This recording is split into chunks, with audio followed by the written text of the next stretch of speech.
Why is an audit necessary? It is necessary. Necessary? Yeah, it is necessary.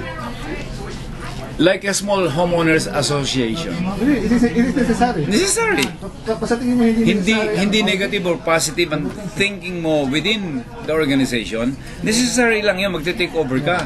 Hindi mo alam kung ano yung pinapasok mo. Pangit ang tignan niya sa taong ino-audit. Especially kung guilty siya. Kaya kung hindi ka guilty, basta hindi ka worry about. Natural lang yun. So, sinong i-audit? Yung mga documents.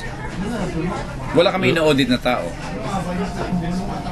Hindi, ang i-audit dito, yung ginawa ng accountant, diba? I-audit dyan. Once the board member is not satisfied with the result. Diba yung video ko na? Once the board member is satisfied with the result of the statement, yun. Pero kung ang board member is may complaint, kailangan namin i-address yun. Diba? Meron nakitang discrepancy, kailangan namin i-address. Kasi, what's the purpose of having an auditor kung hindi mo i-audit yung trabaho mo? O hindi mo audit yung dapat i-audit. So, it means to say, wala namang problema dito eh. Kailangan lang i-audit para malaman lang kasi yung flow ng financial statement.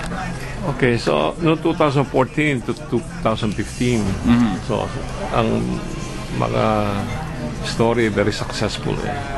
And then from 2015 to 2016 successful then, and then to last. So for the last 3 years very okay yung Taste of Manila.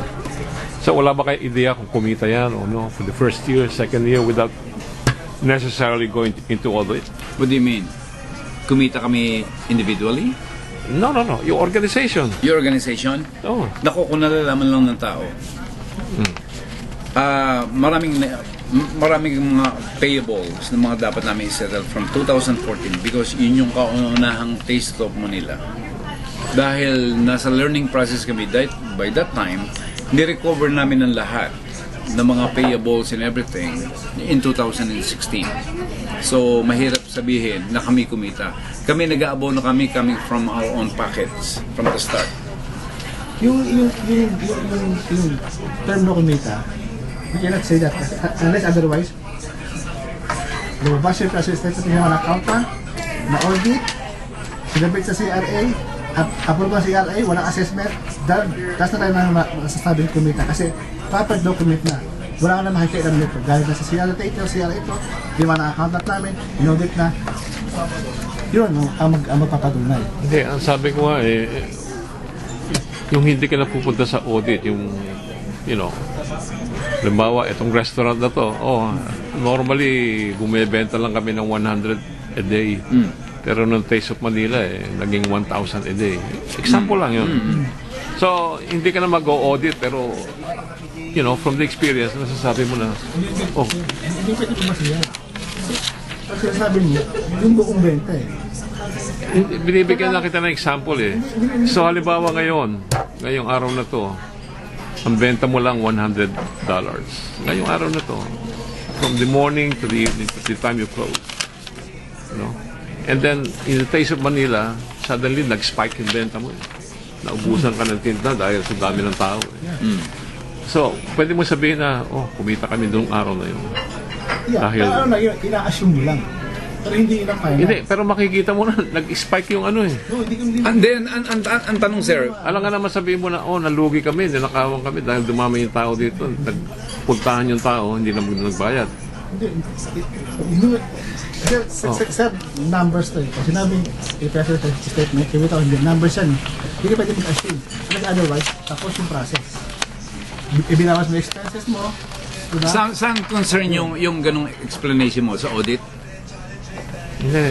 Humingi ako ng idea kung yung the last 3 years kumita in the sense na nabawi niyo yung puhunan niyo, in the sense na hindi na kayo nag-abono ngayon last year. Alam kung bakit? Walang financial statement na nagawa. 2014, 2015, walang ginawa.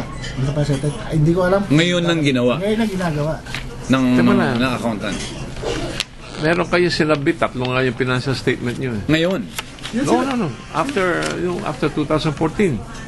after 2014. Oh, sinulat ko yung story mo. Nandun sa video pa. Ngayon pala inayos So, lahat tatlong version ng financial statement. Kaya sabi ko, ano ba to? Mukhang talagang lokohan Hindi, eh. tatlong version kasi 2014, 15, tsaka 16. No, 2014. I-email ko sa yung history ko. Tignan mo yung ibabaw kung saan galing pa siya. Pag hindi galing ng CRA, hindi valid dyan. Kasi, We're talking about the legal document. That's not the point. You know, official ka ng organization mo. Pag tinanong kita, me as a reporter, tatanungin kita, kamusta ba yung Taste of Manila? Wala. pwede ko sabihin okay lang, pero hindi pa rin sabihin kumita kasi hindi ko pa So, sure na. ngayon, hindi rin ako masyado naniniwala na okay lang until bibigyan mo ka ng Document. dokumento. Yan ang pagbabasihan ko ng analysis ko. Sabi sa'yo, So, binigyan ako ng dokumento. Eto. Sabi ko, para palang ano to, ano lang. Saka ganito yan sir, kasi kung pagkatas na resort, wala kami obligasyon para sabihin sa publiko kung kumita kami o hindi. Okay. Diba? Yun lang Bakit yan. wala kang obligasyon? Wala kami obligasyon. Meron kami obligasyon sa CRA. Only CRA has the authority to ask us kung kumita kami o hindi. Diba? Ang obligasyon namin sa tao, especially sa vendor, is to provide the people, the border of the people. So, ako may obligasyon din ako sa tao Yeah. na sasabihin ko na, utang yan ng Taste of Manila, niloloko lang tayo yan. Well, it's up to you. Hindi, in the same manner Yeah. na sinasabi mo. Yeah. No? Wala akong obligasyon sa'yo. Pero may obligasyon ako sa publiko na sabihin, yung Taste of Manila, racket lang yan. Scam yan. Kaya nga, sabi ko You know? kanina, Bakit? lahat Kasi sasabihin eh. ang obligasyon ko dahil nagko-cover ako ng event niyo. Yeah. Gumawa ko ng video. Pero kung sinabi mo... Pero wag mo wala sabihin akong- sa akin na wala kang obligasyon. No, talaga wala akong... That's bullshit. Wala kami obligasyon talaga. That's bullshit also. Oo. Wala kami obligasyon. Yeah. Susundin ko yung ano mo, yung argumento mo. Susundin ko yan. Confidential matters to eh. Hindi confidential Hindi yan. namin pwede isa publiko kung ano nangyayari. Gumagawa ka ng event para sa publiko. May ano ka. I-prove mo sa akin na may authority ka na buksan ang press statement ng kumpanya. No. Wala. I have nothing to prove to you. O kaya nga, so, ano ba? It's only Ako, CRA reporter. as the proper authority No. para buksan ang press statement ng sinong kumpanya. Yun lang. Yung sinasabi mo, makukuha ko sa CRA. Tama, tatanungin I don't even have to go to you. I don't even have to talk to you. Tama, kasi tatanungin kita.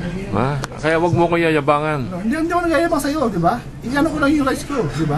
Alam ko yung rights ko. Alam ko yung rights ko. Kaya nga, sasagutin mo, tanong ko sa'yo. Kumita kami, sabi mo kumita, ano ngayon? Sa publiko. Ano ngayon? Oh. Ano ngayon? Kaya nga, ano nga ngayon? Kumita kami, sa publiko.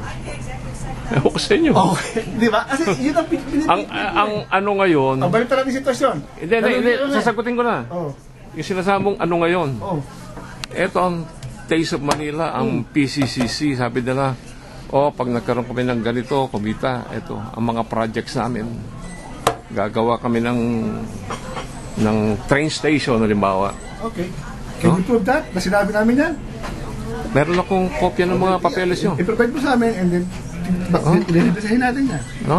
Ibig sabihin, meron kayong commitment sa tao na ito ang constitution nyo, halimbawa, yung bylaws nyo, yung itong gagawin. Wala kami commitment sa tao. Ang commitment namin is sa vendor. The vendor is spending money to us. Di ba? Okay lang, you Commitment namin sa vendor stick to what you're saying. Yeah. That's okay. Diba? Yeah, okay yan. Hindi tayo nag-ano sir, nagpapalawalan lang tayo. Hindi. Hindi lang tayo na kanya-kanya. Okay lang, oo. Kaya kung gusto mong magpipiguran tayo, diba? Titigil natin ito kung magpipiguran tayo. Okay lang sa akin. Di ba? Oo, sabihin mo lang. Di ba? Kasi, di ba, media ka, di ba? Ibinibigay namin sa yung side namin, sinasara mo yung isip mo. Pero Hindi ko paano? sinasara. Kasi tinutuklas ko yung totoo. Oo nga, sinasabi nga namin sa yung side namin eh. Oh, ano ba? Di ba? In-explain nga namin sa yung side, ganito yung explanation namin. Kaya nga, Oh, yun lang. sa trabaho ko, para matuklasan ko yung totoo, kailangan ganyan gagawin ko. Tama yun, naiintindihan mo ito. You know? Kaya lang, Pero yung tatakutin ako, nasa no, sino ba alam mo na i-FU ko kayo. Diba? Sino ba nalakot dito? Kasi ikaw. sabi ko lang yung totoo, diba? Wala kami obligasyon sa publiko para ilabas ang financial Good. statement namin. Yun lang. Diba? Ngayon, kung pulis yan, at paparototin na siya, okay, hands up. Okay. Kasi ano yan, sir, so dito, important matters yan. Diba? Hindi pa natin pwede i-discuss sa publiko yan. Kasi wala naman Kung ayaw mong magsalita, okay sa akin, accepted. Pero yung sinasabi mo, kala kong kuhanin sa CRA. Yeah. You know? Mas maganda nga eh. At least para final yung Transparent naman kami sa ganun. mo. Oo, kaya huwag yung sabihin na ano to, private or something. Diba? Hindi, basta CRA pinag-usapan. Kung meron kang access, why not? Yun Yeah. ang sabi ko sa isa, Transparent diba? naman tayo. Hindi kami pwede magbigay ng salita. Unless otherwise, galing na sa CRA. Diba? Okay. So, wala akong problema dyan. Kung ayaw nyo magsabi ng totoo, that's fine. Okay, tama na. Diba? Kaya sabi mo, Sila- hindi mo sasabi ng totoo. Kung sinasabi nyo naman totoo, that's okay, mas maganda. Hindi mo lang dito No, para- either way, okay sa akin. Di ba- Kasi trabaho yan, part of di ng ba lang trabaho dito ko eh. Para mapakinggan mo yung side namin. Kaya nga, Sabi mo, di mo sasabi that's ng why, totoo. kaya nga, Ganun naman sabi. nire-record ko. I don't know why you don't like to be recorded. No, you can look at my voice, but not my face. No. What's the matter? No, it's my right. Right niya.